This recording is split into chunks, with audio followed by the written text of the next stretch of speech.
Hello and welcome to beautiful North Wales, and in this video we're going to be taking a walk up a mountain by a big lake and around some ruins of some slate mines. We're actually near a place called Tanygrisiau, which is just outside Blaenau Ffestiniog in North Wales. Now the journey starts by climbing a big hill, and as you would expect, it's very steep. This is actually a public footpath that runs just outside of the village of Tanygrisiau, and you can easily get to it by driving up, and there is a car park right at the bottom of the hill. As you can see, it keeps climbing and climbing and climbing, and it stays very steep for quite a while. And when we get to the top, we're actually going to look at two mines, and the first one is actually near quite a large lake, which we'll see very shortly. As you start to walk up the hill, you start to see that in places that nature is sort of eroding things slightly, and what you can see here is a channel that actually runs from the lake that we get to in a moment. And when you get there, you'll see that there is quite a lot of water that runs down here, and on the day this was filmed it was actually very still, very calm, but when it's stormy, and I've seen it when it's very stormy, it turns into a near tidal wave coming down this hill. And so it's no wonder that the river bed and the walls of slate that are around it have sort of started to erode over time. Now at this point it is levelling off slightly, just a little bit. You get a bit of a respite before you have to climb a little bit more before you actually get to the lake.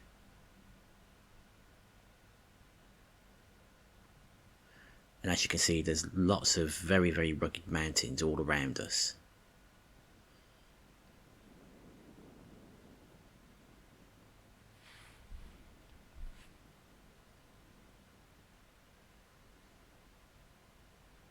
What you're seeing here is not natural, it's actually man-made. It's all of the slate spoil that was actually taken out of the mine, and you'll see quite a lot of this as we start to climb further.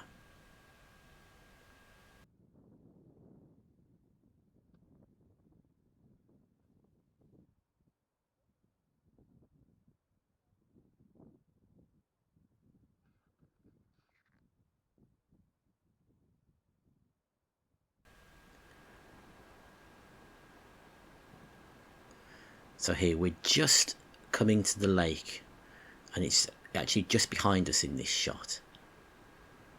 And we're just looking down the hill again, back towards Tanygrisiau and down that channel. And also looking at that is a very precarious bridge that we have to cross a little bit later. But here's the lake itself, and on the day this was filmed it was very calm and very clear.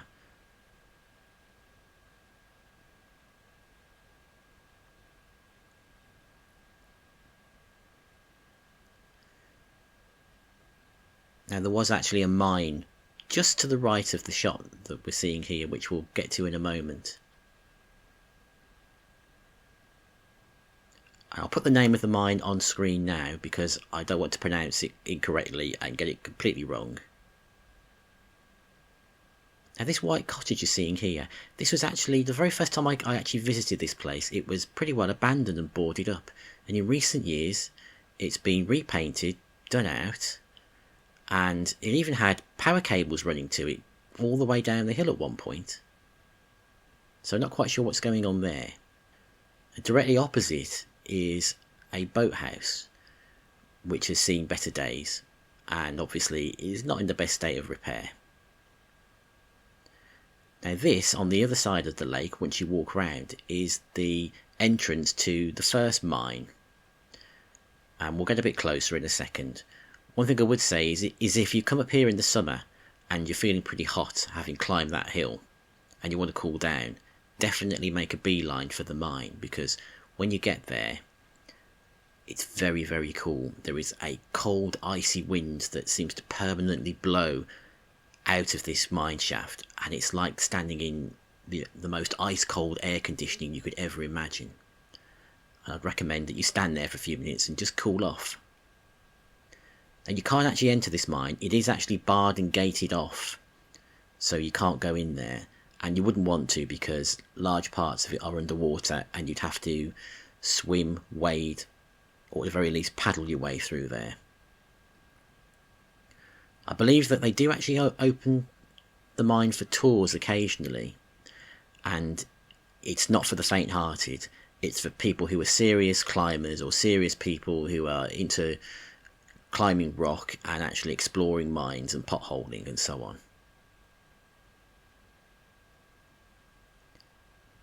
And that's the mine entrance looking from the other way. And as you can see, it also gets a bit waterlogged quite frequently down there, so you do need to sort of hop, skip and jump over the stepping stones that are sort of there in the water to be able to get to the entrance.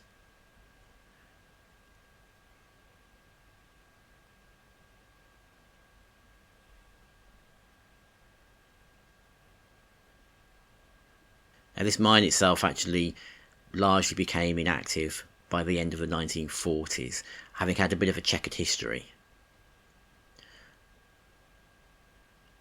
What you're seeing there are actually some of the miners' cottages upon that bank, which, unbelievably, from what I've read, people were still living there until 1970, despite the fact there was no running water, there was no sort of electricity or mains facilities at all, and the only way to the nearest village down the hill was via the path that we've just taken, so all their food and goods and supplies were brought up that hill, often on horse and cart. Now, to continue, we need to follow the path that's just on the left of the shot here, and we start to skirt away around the other side of the lake. And we're just looking back over now to the mine shaft entrance that we've just been to, which is just there, just in the middle of the shot.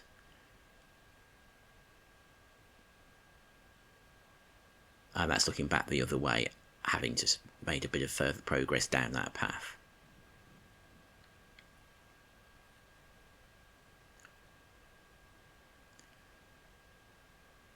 It's amazing to think that an entire community actually lived up here for many, many years.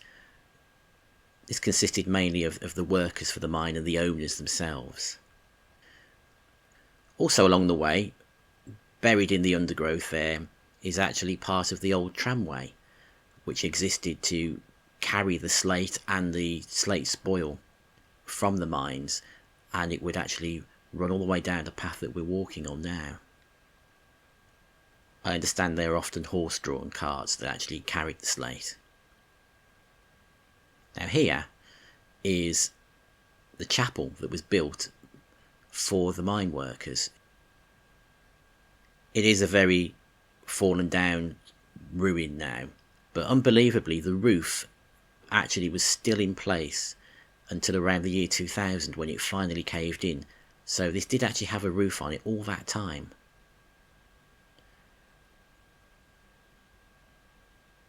It was actually built sometime in the late 1800s and was used as the main place of worship for the mine workers.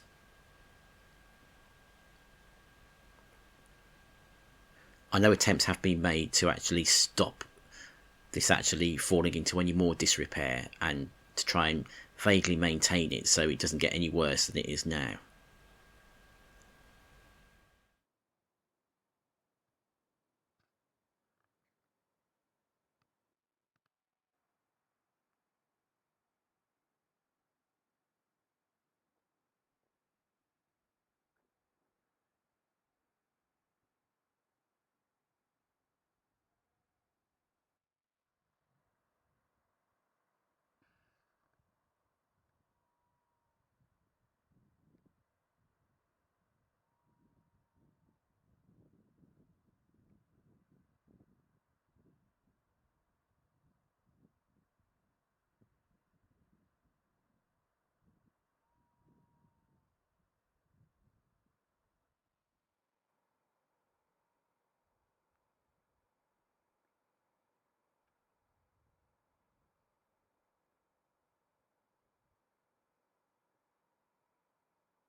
we're going to keep on going and keep on heading up the hill.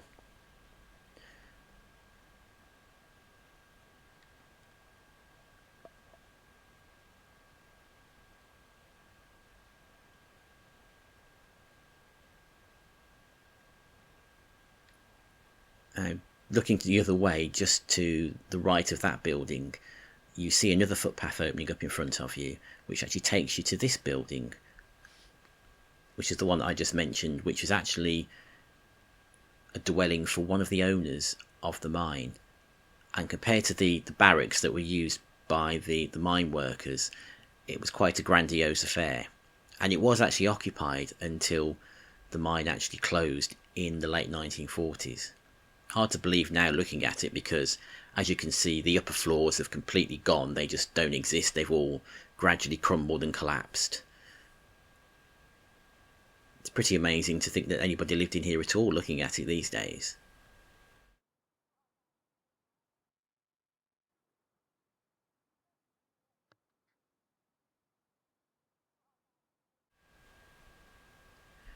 After that, we start to climb again, and we're actually heading towards a second mine. Now, this path that you come to here is very, very steep, and it's also quite hard to climb. Not because of the actual incline itself, but because the surface of it is actually made up of quite large rocks. Not little stones, but very large rocks, and some of those can be quite slippy, and you do find yourself often sort of losing your footing and almost twisting your ankle as you walk up there. So you need to take your time over this. But once you start to climb, as you can see, the views are fantastic. And you can also see, as well as the natural mountains, even more tons and tons of waste slate that was dragged out of the mines and dumped, and gradually the piles grew and grew and grew until they actually became sort of mini mountains in their own right. As you can see here, that this part on the right hand side of this shot is all man-made.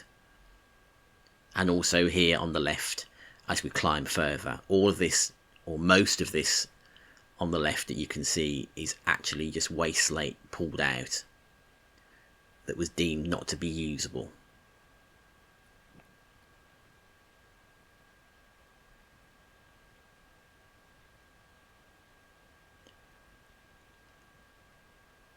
And over there, on the right hand side of the path, you can actually sort of see the remains of what looks like some kind of water mill. And that would have been used to power machinery that would have been used in the mine for hauling the slate out and possibly dressing it and all the machinery that was used. And once you climb up and you get to the top, we are actually now at a second mine that was operated by a different company. And I'll put the name of this mine on screen now. And there are remains of barracks, and they were quite extensive. And we'll just start to see some shots of that now. And again, as you can see, they've all fallen into disrepair. They've all been abandoned for a very long time, and they are slowly crumbling away. Now, these barracks were used either by entire families of workers, or sometimes you would have several workers all living in one of these. They were like cottages, I guess, but they were just known as barracks. And from what I've heard and read, there could be anything up to 10 or 12 people living in one of these barrack homes, which seems quite a lot, and it does seem like quite a small space.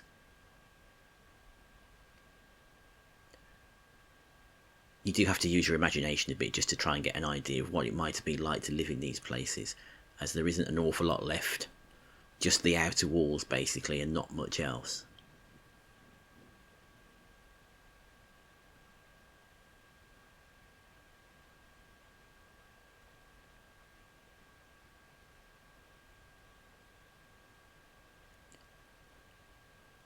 Also, as you wander around, there are other buildings lurking around which were probably buildings that were used for the workers to dress the slate and prepare it. And some of these buildings do have cellars, and of course the buildings have fallen into the cellars, and in some cases the cellars are covered up completely with the remains of the building and waste slate. So you do need to tread carefully around there and just watch yourself, because you don't really want to be falling into anything. Eventually, behind the barracks, you will actually come to the entrance to the mine itself. Now here, this is very, very waterlogged. You can actually walk straight into this. There's nothing to stop you. There's no barriers stopping you from going in. But it is very, very wet, as you can see. There are a couple of inches of water on the ground all the way into the mine shaft. It's very cold in there. So not for the faint-hearted, and it's probably not the safest place to be, so I wouldn't recommend it. But again, if you're feeling hot and you've climbed a long way and you want to get a bit of an icy blast of cold air to cool you off, then just stand there and take it all in. But watch your feet, you might get wet.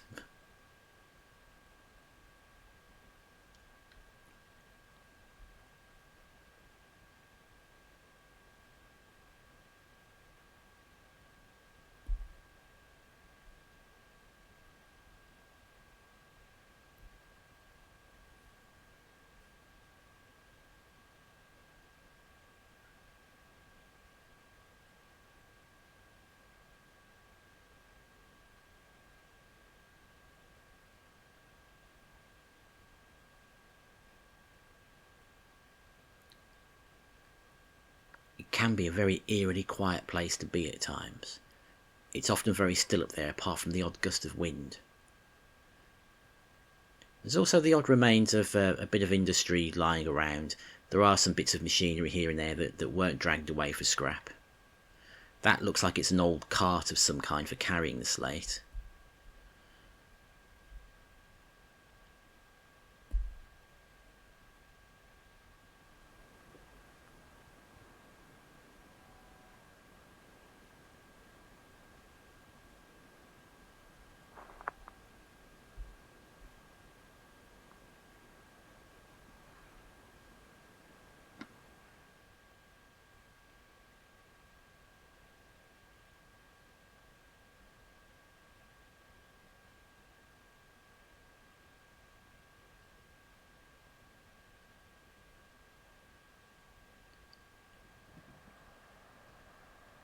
As you can see, more extensive ruins there.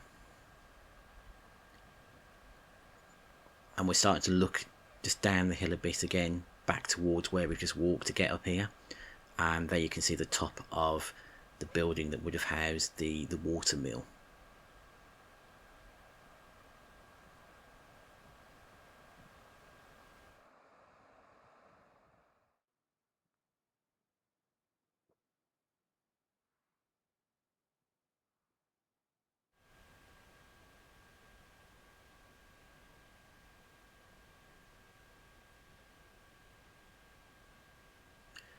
Now there's the remains of an old engine which was attached to some kind of device that I think would have been used to haul some of the carts around in the later years, that actually would have been used to drag the slate around and take it to the spoil tips or get it transported further down the hill.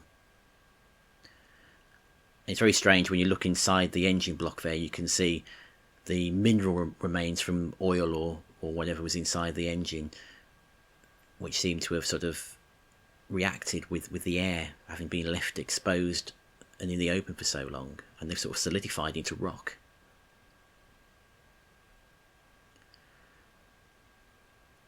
Of course, to get back, we've got to go all the way back down where we just came from, so we're starting the descent back down.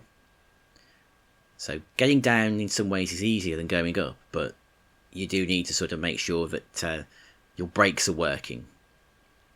And it can be quite hard on the legs, just trying to stop yourself from basically running down the hill and sort of careering down there. And eventually we get back to the lake and those miners' cottages that stand up on that bank, overseeing everything. And this is the rather precarious bridge you have to cross to get back over from those cottages back to the main path on the other side of the lake that takes you down the hill. But on a stormy day it can be very dangerous. And as we wind our way back down to Tanygrisiau, I'd just like to say thank you for watching, and please like, comment and subscribe, and also maybe have a look at the links below the video with a bit more information and history about the mines and the area generally.